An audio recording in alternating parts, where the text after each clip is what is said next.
दोस्तों, पूरी दुनिया में कलयुग अपना घोर रूप दिखा रहा है। इस घोर कलयुग में भोगवादी संस्कृति, जिसे पश्चिमी लोग कंज्यूमर कल्चर कहते हैं, वो हर जगह हावी है। लेकिन इसी दुनिया में दो ऐसी जगह हैं जो सभ्यता के उच्च स्तर पर होने के बावजूद इन सब चीजों से अछूती हैं। भारतीय आध्यात्मिक संतों का दावा है कि भारत में ऐसी दो जगह हैं जहां आज तक कलयुग नहीं आया है। इस वीडियो में हम आपको इन्हीं दो जगहों का खुलासा करने जा रहे हैं। आप देखते रहिए द कर्मा।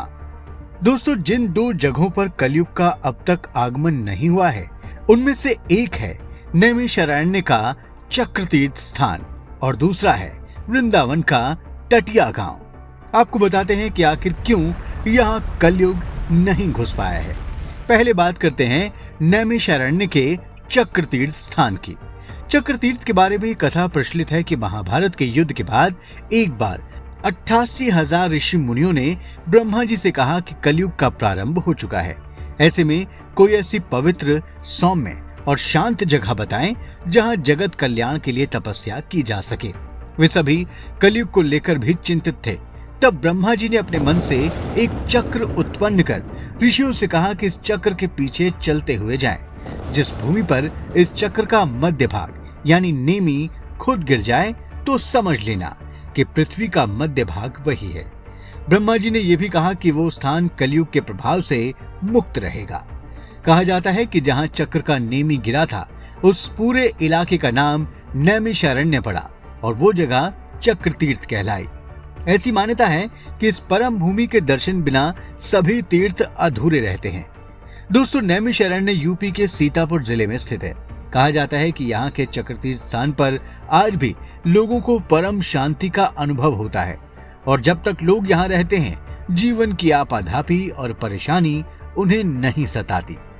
अब बात करते हैं वृंदावन के टटिया गांव की। इस गांव में घुसते ही आपको लगेगा कि जैसे सैकड़ों साल पीछे पहुंच गए हों। इस गांव में दुनिया की कोई भी आधुनिक मशीन नहीं है। मोबाइल फोन और एसी तो बहुत दूर की बात है। इस गांव में आपको किसी के घर में पंखे और बल्ब भी लगे हुए नहीं दिखेंगे, क्योंकि इस गांव में बिजली भी नहीं है। लोग रात में दिए, मोमबत्ती जलाकर रहते हैं। दोस्तों, यहाँ बिजली नहीं, लेकिन यहाँ जंगलियों की तरह सभ्यता भी ना पहुंची हो, ऐसा तो नहीं है। यहाँ के लोग सभ्यता की दृष्टि से काफी उच्च कोटि के हैं। ये पवित्रता, दिव्यता और आध्यात्मिकता का स्थान है। कहा जाता है कि स्वयं ठाकुर जी यहाँ विराजमान हैं। यहाँ आकर लोगों को अलग ही शांति और सुकून का एहसास होता है। यहाँ तक कि बिहारी जी को हवा देने के लिए भी पुराने जमाने के डोरी वाले पंखे का इस्तेमाल किया जाता है। इस गांव में मोबाइल लेकर जाने की मनाही है। दोस्तों, वृंदावन में भगवान कृष्ण के परम भक्त हरिदास जी की परंपरा के 7वें आचार्य स्वामी ललित किशोर देव जी ने निधिवन को छोड़ने का फैसला किया ताकि एक निर्जन वृक्ष के नीचे बैठकर ध्यान कर सके। शिकारियों से इस जगह को सुरक्षित करने के लिए बांस के डंडे का इस्तेमाल पूरे इलाके को घेरने के लिए किया गया। स्थानीय भाषा में बांस की छड़ियों को टटिया कहा जाता है। इस तरह इस गांव का नाम टटिया पड़ा। टटिया एक ऐसी जगह है जहां साधु संत संसार से विरक्त होकर बिहारी जी की आराधना में लीन रहते हैं। उन्हें बाहरी दुनिया का कोई मोह नहीं है। टटिया गांव अलग अलग तरह के पेड़ पौधों से भरा हुआ है। यहाँ का हर पेड़ देवताओं को समर्पित है। यहाँ पर नीम, पीपल और कदम्ब के पेड़ सबसे ज्यादा हैं। सभी पेड़ पौधे बेहद खास हैं। माना जाता है कि यहाँ के पत्तों पर भी राधा नाम उभरा हुआ दिखता है। टटिया हरिदासी परंपरा का तीर्थ स्थान है। आपको बता दें कि स्वामी हरिदास जी बिहारी जी के भक्त थे। उनका दावा था कि उन्होंने प्रेम और दिव्य संगीत का पाठ वृंदावन के फल, पेड़ और पक्षियों से सीखा है। हरिदास जी हर सुबह यमुना नदी में स्नान करने के बाद प्रार्थना के लिए निधिवन पहुंचते थे और राधा कृष्ण का ध्यान करते थे। उसी परंपरा को स्वामी ललित किशोर देव जी टटिया गांव लेकर आए। आपको हैरानी होगी कि यहाँ भक्त पूजा या आरती नहीं करते।